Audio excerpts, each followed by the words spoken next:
Hey, what's up, everybody? It's been a little while since we did a live stream here on the channel. And yeah, we got a couple new images from Lord of the Rings, The Rings of Power, Amazon's new show. So I thought, what the heck? Let's jump on a quick live stream this afternoon or whatever time of day it is in your corner of the world.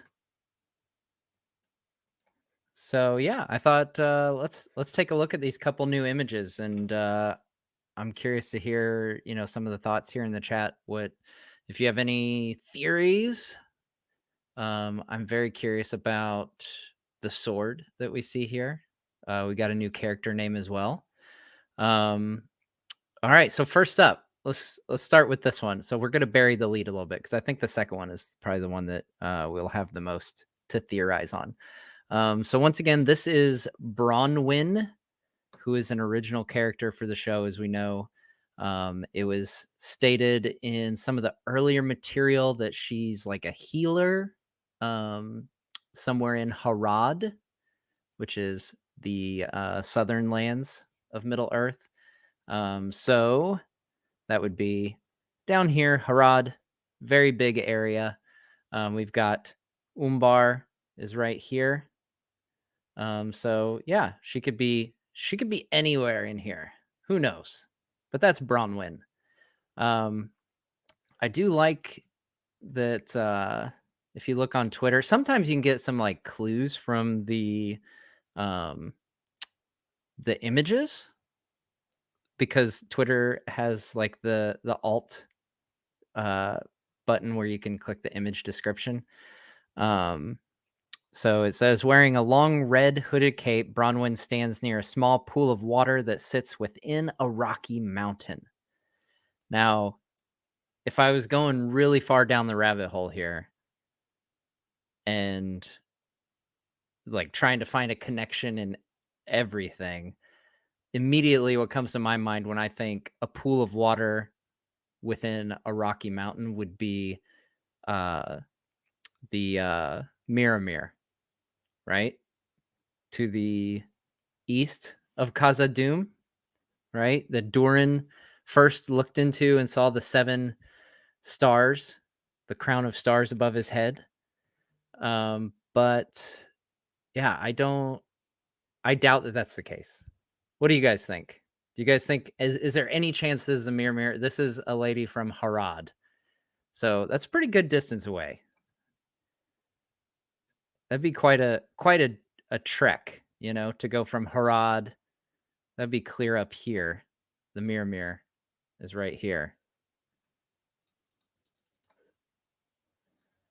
So the mirror would be right here. But she is down here in Harad. So I don't know.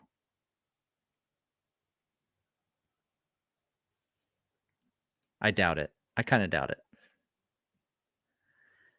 Is she a Haradrim? Perhaps. I mean, she's in Harad, so I don't know what her citizenship is. I don't know what the citizenship test is like for Harad, you know? Is she original to Harad? Maybe. I would think, in all seriousness, I would think that if she's in Harad, that she is Haradrim, right? Great question. William asks, which Hands poster is she tied to? I got it right here. All right. There we go. This is hers. We see her in another image in this same outfit. Here. You can see the belt. The belt is the same.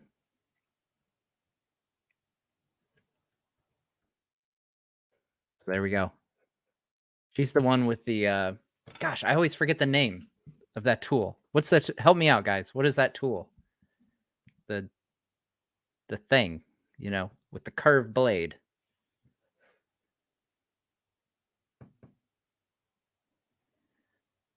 Where is there a rocky mountain in the entire Harad region? Well, let's take a look at the map. So we've got smaller mountains here, all along the coast. Now this is the actual map that came out very, very early on. A sickle. Yes, thank you. I knew it. Somebody typed suckle, but I'm gonna assume that's a typo. So yes, it's a sickle. Thank you. So yeah, so obviously down along the coast primarily it looks like. I don't know, these look like foothills or something. Now, this is the Amazon map that they are presumably going off of because this is what they released way back, like one of the first things that they released. One of the more interesting things would be if maybe she's along the mountains bordering Mordor. So this is the lands of Mordor here. So it'd be kind of interesting if she was pictured along the Mordor mountains here.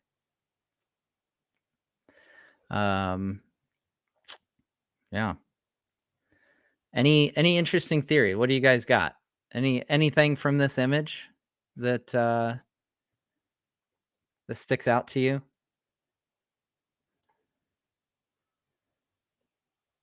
I like the location. Like it looks, yeah, looks nice. It's just kind of there's not really much to like dissect with this one. The FL Duath. Oh, this is a good question. So sorry, you guys I start to click on something and the chat moves up, which is great. Hey, Notorious Chill, member for 12 months. Thanks so much. Notorious Chill. Been here a long time. Fabio wants to know, do you still have high hopes? So the way I've always said it with this show is I have high expectations because I feel like Tolkien's world deserves high expectations. So I don't intend to go in like grading on a curve or like, a lot of people say like, oh, set your expectations low. Like, no, my expectations are going to be high. It's Lord of the Rings. It's Middle Earth. It's Tolkien. I'm going to expect greatness. That's what if someone's adapting Lord of the Rings and they're not shooting for greatness, then what are you even doing? So, and I think that, I think people would agree with that. I don't think that's a controversial take or anything. So yeah. Yeah, but that being said, I definitely have some things that I'm very I'm kind of nervous about the things that like keep my mind churning, like when I'm commuting or something, and I'm like, this time compression thing. That's probably the thing I come back to the most, honestly. Like the time compression, I'm just not 100% sure, because I like the fact that these events take place over thousands of years. So if it's all going to take place over a very short period of time, that makes me really nervous. All right. Looks like the scene where the Fellowship left Moria. Yeah, so that's very, very close. So they didn't really show the Mirror in the Peter Jackson films, but that is where the Mirror is, where they exit the Mind of Moria. The Mine of Moria, not the mind. The Mind of Moria. There we go. Notorious Chill, 12-month member. Thank you so much for being a member of Nerd of the Rings here on YouTube. All right. Yeah, I don't know if there's much to read into the red cloak. I think it's probably just a, this might not even be a still from the show, actually. This could just be, one of those setup promotional images that they do. All right. So our next image ties in to this poster. And that is a new character that was just revealed. Now his name is Theo, And I'm curious, what's people's thoughts on the name Theo? I've heard a lot of let me tell you what. Let's do a poll. Polls are fun.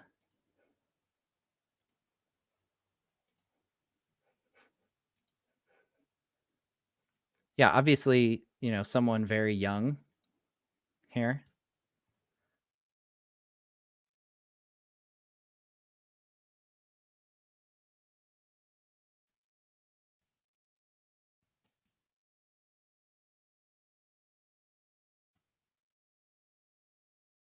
Boom. All right, poll. I like it, I don't like it. And I will say, so on the topic of names, because one of the first things I thought, and I think a lot of people thought, was like Theo sounds like a much more modern name, than you might expect. But you have to keep in mind too, it's not unfounded that there be some names that are still common today, like Bill is one, Bill Fernie. Sam Wise is obviously called Sam. Um, and I think it was Tolkien Guide on Twitter actually pointed out that, um, this could be the same coming from the same root as Theoden. And that root means king. So I don't know if there's any insight into that. Maybe they were just really big fans of the Cosby Show, and it's named after Theo from the Cosby Show. Maybe. I doubt it, but maybe. Could it be pronounced Teo? I don't know. So I'm curious, and especially with my American accent, I'm naturally going to look at it and say Theo. But how about my British friends here?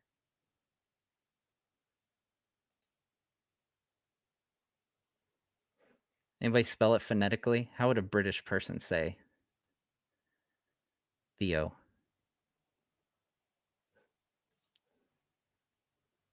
Is this a blue wizard? No, I don't think this is a blue wizard.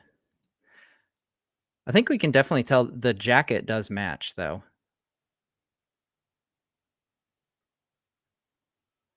Which is odd because, like, looking at the hand on this poster, I never would have thought that that was a child or like a young. I don't know how old. I'm very poor at judging kids' ages. Theo or Theo? Teo? Strikes me as an Aothade name. Okay.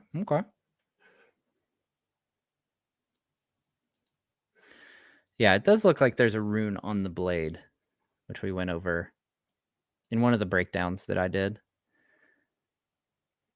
It also seemed to me, I don't know, we kind of went back and forth because some of the posters have like gold dust on them, on the characters' hands, but this to me looks like damage from like what I would associate with water.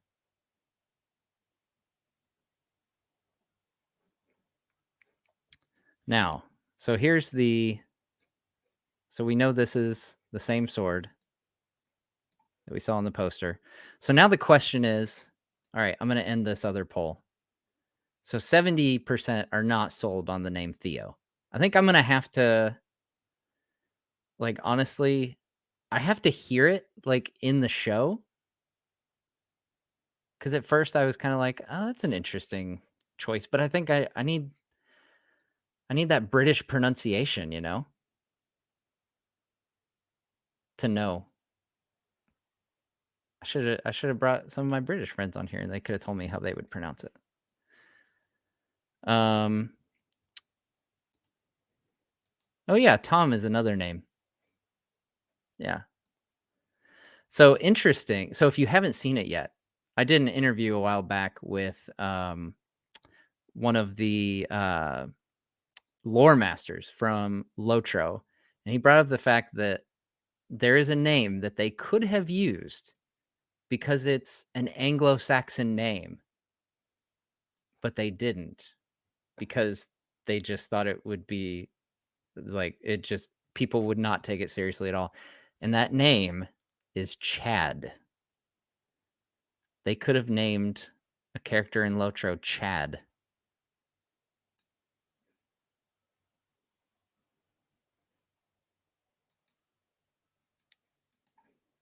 Hey, Cliff is here. Shout out to Cliff from the One Ring. How's it going, my man?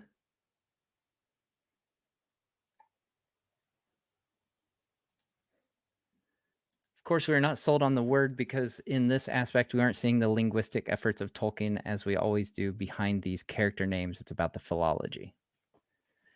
Yeah, it's definitely not a name. Like I think like honestly, Bronwyn kind of grabbed me a little better for sure. Theo comes from a Greek name. I think yeah, someone on Twitter was saying Old English is where Theoden comes from, so this could be a similar situation. Yeah, I'm very curious. Like, my immediate thought, I even responded to like the original tweet by Amazon on this one. I was like, okay, now show us Celebrimbor. Like, I don't know. I just you know, I'm ready. I'm ready for some characters that I know from the canon, you know? I do think that this is Bronwyn's son, if I had to guess. I feel like there's a reason that their images were released together.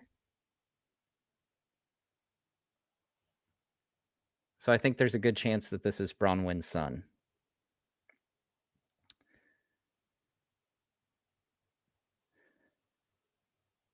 Would this be Narsil? No, it is not Narsil. We actually saw that in another poster of Elendil. That's the one with like the sun on the hilt. If you go back and look through the posters, it's the one with like the sun. Yeah. Who wants to see Celebrimbor? Surely you guys want to see Celebrimbor, right? That's my plea. Like he's the one of the main characters that we've not seen anything from.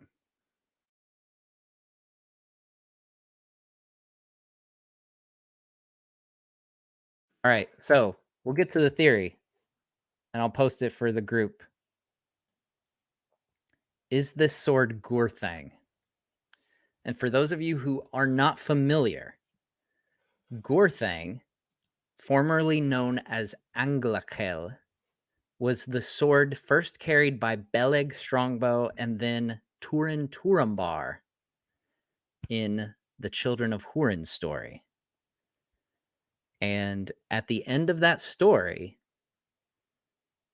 spoiler alert, I'm going to spoil this for you. You should still read the book. But so GURTHANG was a black sword, which this appears to be a black sword. And Turin, in his despair, casts himself on his own sword, and the sword breaks under him. And then it is buried with him.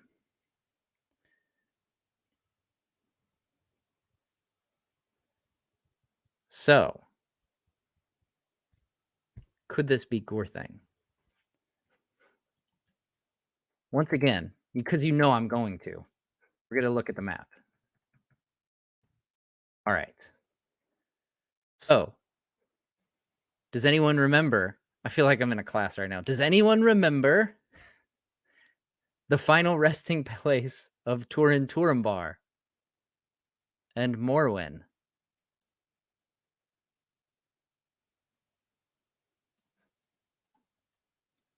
This small island right here, Tol Morwen, is the resting place of Turin Turambar. So this is on the actual map that Amazon released early in the process here. Like one of the very first things they released. So, I don't know. In the cataclysm of the destruction of Beleriand, is Turin's grave broken open, and this sword finds its way in the sea and washes ashore,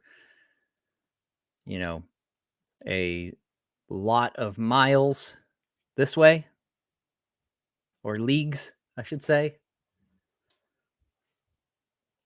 I always get flack for saying miles in my video. There's always people saying that I should use kilometers, but it's like Tolkien didn't write in kilometers. He said miles in the story. Anyway, so yeah, especially if this is Bronwyn's son and they're from Harad, that's even a longer distance than what we were talking about earlier with the Mirror. So, Tol Morwen, the floating sword. Maybe it is a floating sword. Now, we've got a lot of people pointing out, saying that they don't have the rights to children of Hurin, which is correct. So, the rights issue, as I understand it, because it seems like anytime Tolkien and rights are involved, it gets complicated really fast. So, from my understanding, what we know, or what we guess, or what we've been led to believe, is that they have the rights to basically what Warner Brothers has the film rights to. They have the TV series rights. So they've got the Lord of the Rings, The Hobbit, and the appendices of the Lord of the Rings, and that's it. But we've also been told that on a case-by-case basis, Amazon can get permission from the Tolkien estate to pluck things from Silmarillion, Unfinished Tales. They've got to ask permission. They can't just take stuff willy-nilly from those because they don't have the rights to it. But like, is this one of those things like where they say, hey, we'd like to have this sword and either make it GURTHANG or imply that it's GURTHANG. Maybe it'll stay a mystery. I don't know. Wow, 55% say it's not GURTHANG.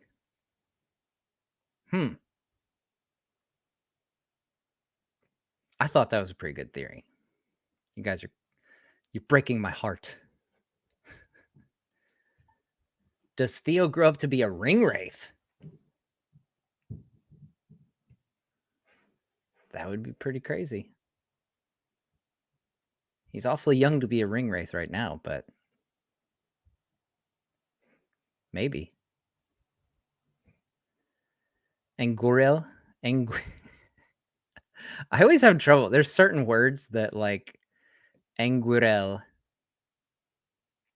So Angurel, the other black sword. That's the one that Thingol of Doriath had.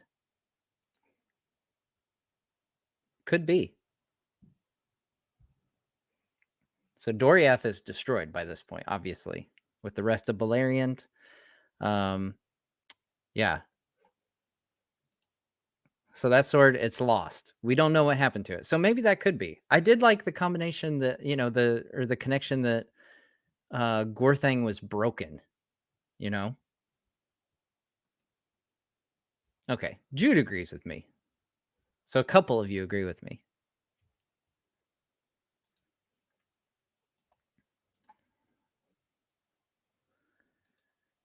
He would have to be given a ring of power to become a Nazgul.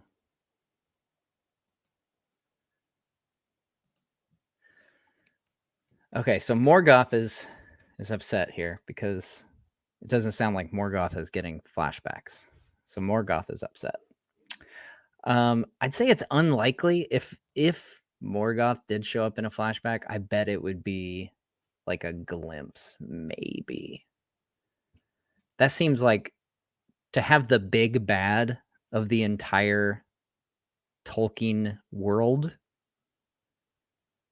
to appear like right off the bat in season 1 of this show. Like I feel like the Tolkien estate's going to be more protective about that.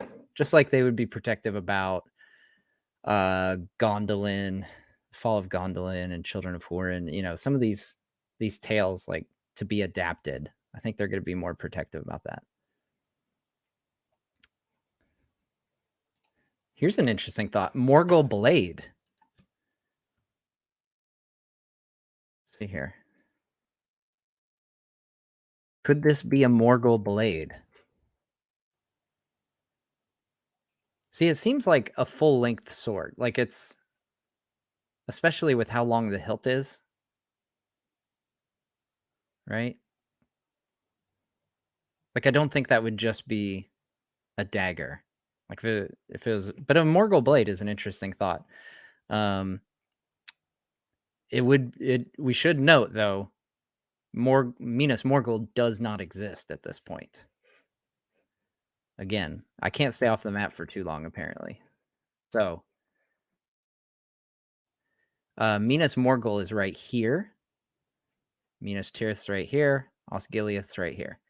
So Minas Morgul is first Minas Ithil, which is the city of Isildur, when Isildur and Anarion rule over Gondor. But that's not until the later part of the Second Age. So, yeah, I don't think it's going to be a Morgal Blade because the ring wraiths themselves do not show up until much later in the Second Age as well.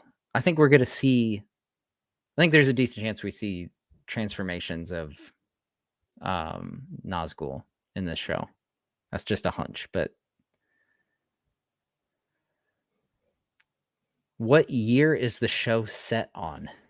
That is a tricky question because it's kind of like you have the history of the Second Age and they're going like this, scrunching it together. There is 3,441 years in the Second Age. Now, you would expect them to start probably a good 1,000 years into the Second Age, but it sounds like they're really compressing it. So like Isildur and Elendil, they're all going to be alive from the get-go when the rings are forged and everything, which is really condensed. That's like 1,700 years that they're condensing. Something like that.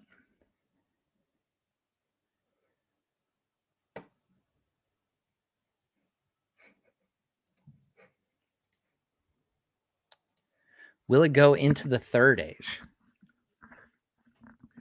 So I don't think, nothing that we've been told has led me to believe that it's going to go into the Third Age.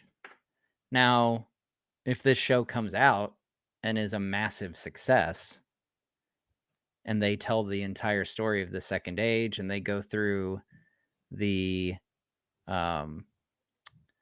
Last Alliance, and people are clamoring for more, they've got the rights to it. From what we've heard, they have the rights to the Lord of the Rings and the appendices and everything, so they could feasibly go into the Third Age. I, for one, would be interested to see the Angmar Wars, the Witch King, when he's in the north. I'll show you on the map. Let's do that. So Angmar is right up here in the Third Age. And then we've got Arnor. Arnor is this big area here that's founded after the destruction of Numenor. So we'll probably see the foundation of Arnor and Gondor. But yeah, so Angmar's up here. So that's a storyline for the Third Age that maybe that comes up. Maybe we get the fall of Khazad-dûm because we've got the Balrog shows up or is unearthed in 1980 of the Third Age. Oh, and while we're talking here, please hit the like button. so YouTube knows that you like this video and such.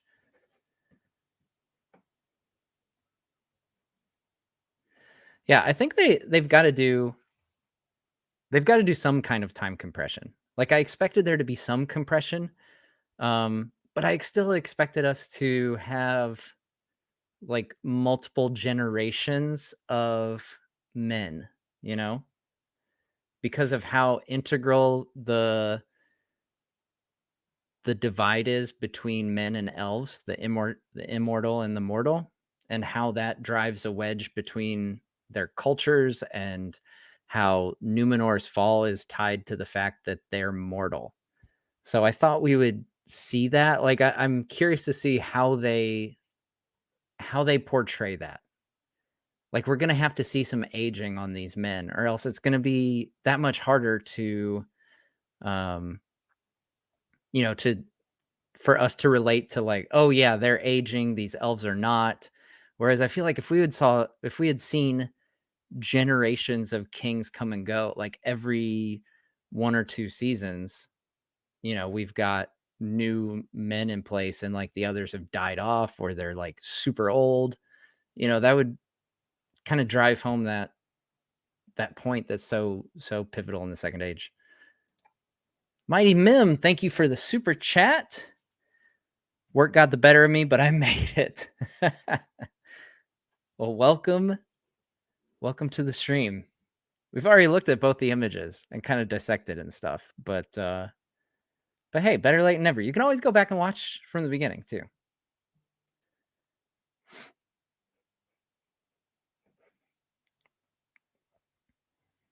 All right. every stream,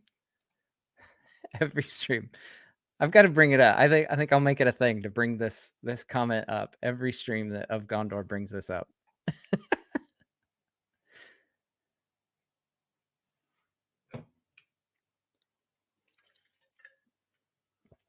Yeah, Arthedain is founded in the Third Age, so that's one of the remnants of Arnor, and that goes along with all of the Witch King Wars of the Witch King. Yeah, and I like folks are pointing out the time compression thing. Like I'm not opposed to time compression, but I'm just nervous about the amount of it. That's all I'm saying. Because the elves and men, like that is a huge thing. It's the whole reason that Ar-Pharazôn is convinced by Sauron to attack Valinor. It's because Ar-Pharazôn is aging and he fears death. So I just hope that they do a good job of depicting that.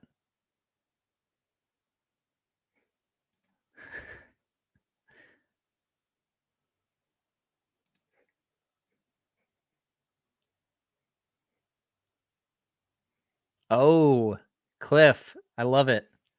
Cliff's got his Tolkien Thesaurus. Handy little book. Super expensive book. I've looked it up. It's very hard to find. Just checked in the Tolkien Thesaurus, and the word GURTHANG does not appear anywhere in Lord of the Rings, nor does it even appear in the appendices. So we can immediately infer they didn't have the license, unless they got special permission. Maybe. Probably not. But maybe. Maybe.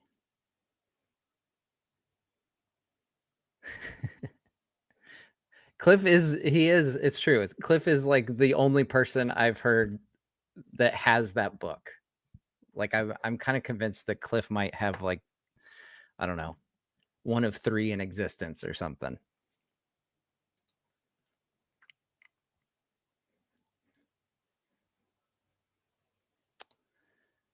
That sword has got to be a sword. Yes. Just a sword, no significance? Maybe. Haze of the Reach. Thanks for tuning in.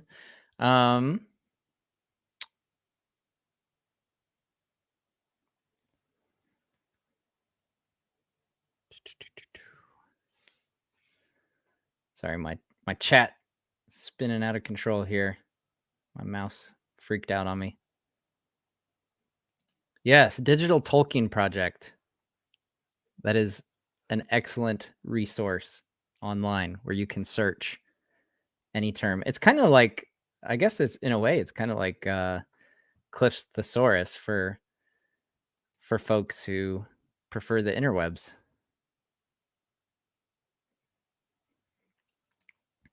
Wasn't Turin's grave supposed to be undisturbed until he was supposed to fight Melkor at the end? That sounds right.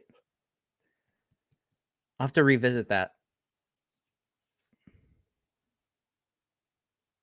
That sounds familiar, but I can't place it off the top of my head. I know he was supposed to fight Melkor in the Dagger Daggerath.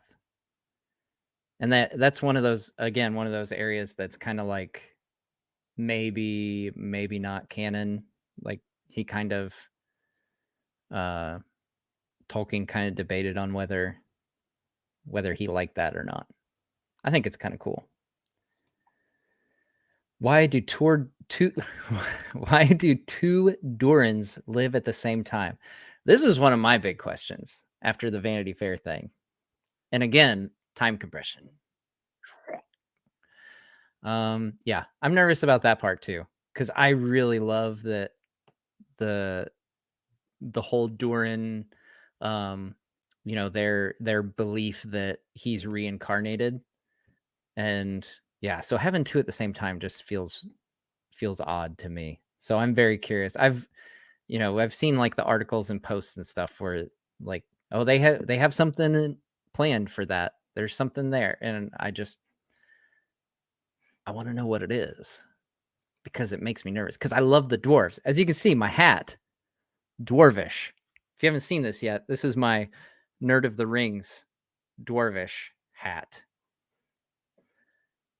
Yeah, Higgy Baby. Okay, Higgy Baby just brought it up. What do the runes say on your hat? It says Nerd of the Rings in dwarvish, translated by our good friend, the Dwero Scholar. If you've followed him on Twitter or on his website or anything like that, he does Neo Kuzdul and did this translation for me. And since there's no dwarvish word for nerd, the phrase that we came up with is enthusiastic knower. So I thought that was that's a good description of a nerd, right? So yeah, these are actually in my Teespring store now. So if you like the dwarvish. So yeah, in my Teespring store. I think there might be a link below this video maybe. But it's right below any of my videos. What are you looking most forward to about the show? Probably Numenor. I think the shot that we got of Numenor looked pretty impressive. I want to see more of Numenor for sure. Khazad-dûm, like I hope they knock Khazad-dûm out of the park. That's what one of my big hopes has always been, like seeing Khazad-dûm in its heyday, because just seeing it in the Fellowship of the Ring when Gandalf risks a little more light, like that was a jaw-dropping moment. And so to see a civilization underground that size in its heyday would be awesome. And I'm curious how they do light there, because it says in the books that they have like windows that bring in the light from the outside. So it's not like necessarily this dark, dank cave kind of thing.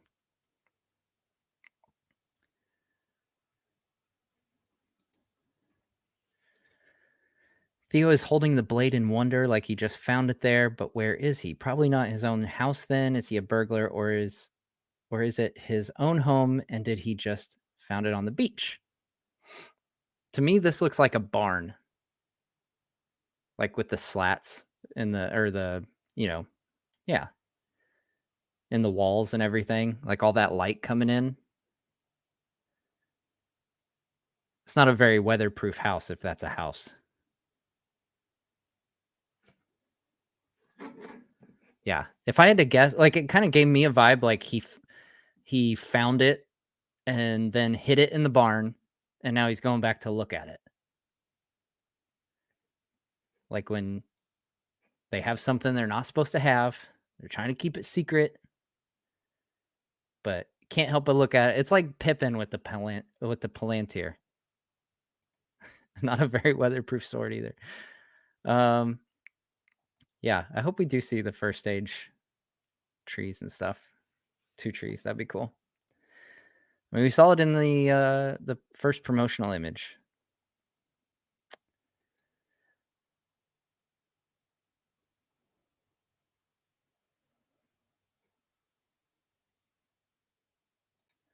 Doesn't need to be weatherproof if it's not cold climate.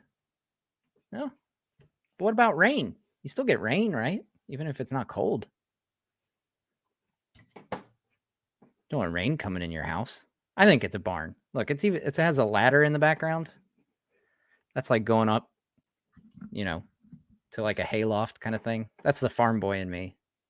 Immediately thinking it's a barn. Yeah, sand can be bad. Like if this is desert area of Harad or something. I don't like sand.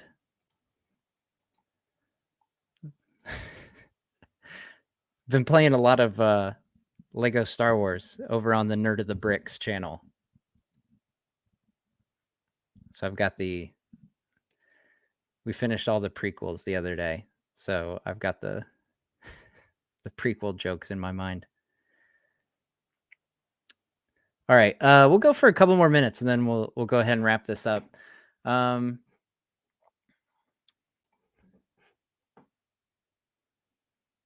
Sand does just get everywhere. Okay, Nana King is backing me up here. Grew up on a farm. That's definitely a barn. Thank you.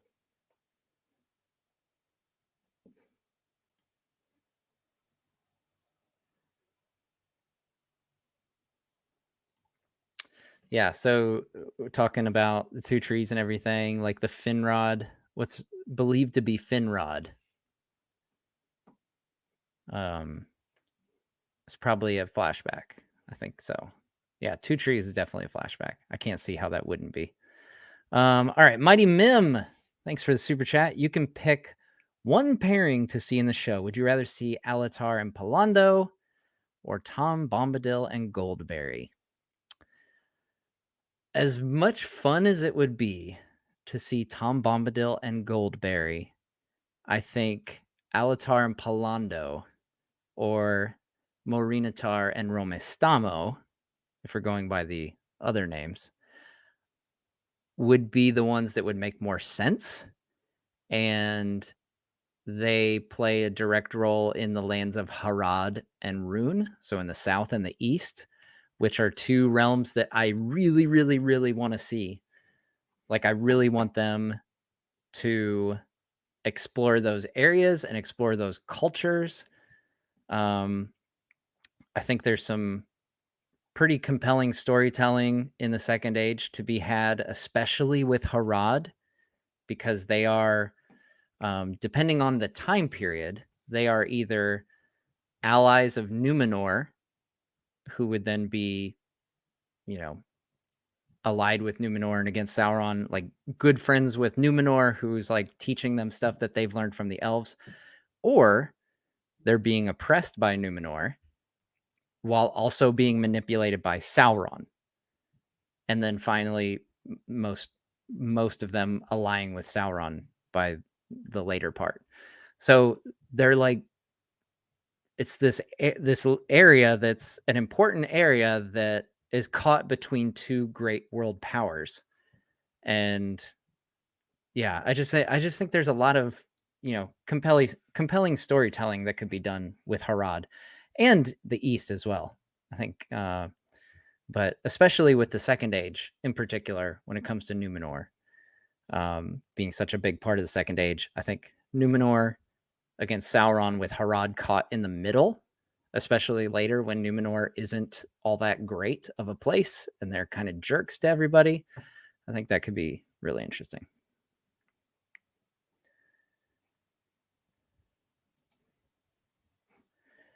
All right. Okay, guys. Well, we're going to wrap it up for today. Maybe we'll have some more images. I don't know. I don't know. Maybe we've got more of these on the way. I'm crossing my fingers for Celebrimbor. Like, if I could see a shot of Celebrimbor, even if he just has a hammer in his hand, like he's getting ready to forge something. I don't know. I guess he could just be standing there. That'd be okay too. I just want to see Celebrimbor, dang it. Is that too much to ask? Yeah. Well, thanks everybody for tuning in. Here's hoping we'll get Celebrimbor soon. Yeah, I think his story is going to drive a lot of the early storytelling here. Just thinking through like creation of the Rings of Power and everything. So here's hoping maybe we'll get to jump on another one of these impromptu live streams soon, and we can all get super pumped if we see Celebrimbor. But yeah. All right. Well, everyone, I've got some more streams coming up here on the channel. We've got some Lotro coming up to celebrate the 15th anniversary. And I'll probably also be doing some Lego Lord of the Rings in collaboration with my son's Nerd of the Bricks channel. Yeah, some exciting stuff. Daniel Green. Shout out to Daniel Green. He was one of the guys I was always tuning into during Wheel of Time, trying to make sense of what the heck was going on because I have no familiarity with the books whatsoever. So yeah, between him and the Dusty Wheel, those guys were like my go-to. I'm doing good, Daniel. How are you doing? Doing good. Yeah. I'm ready for September. Let's do this thing already. I'm ready to talk about episodes. We keep talking about pictures and promotional images. I'm ready to talk about episodes. Give me content. Give me episodes. Well, thanks for the super chat, Daniel. All right. Y'all have a good rest of your day, and we'll see you next time here on Nerd of the Rings.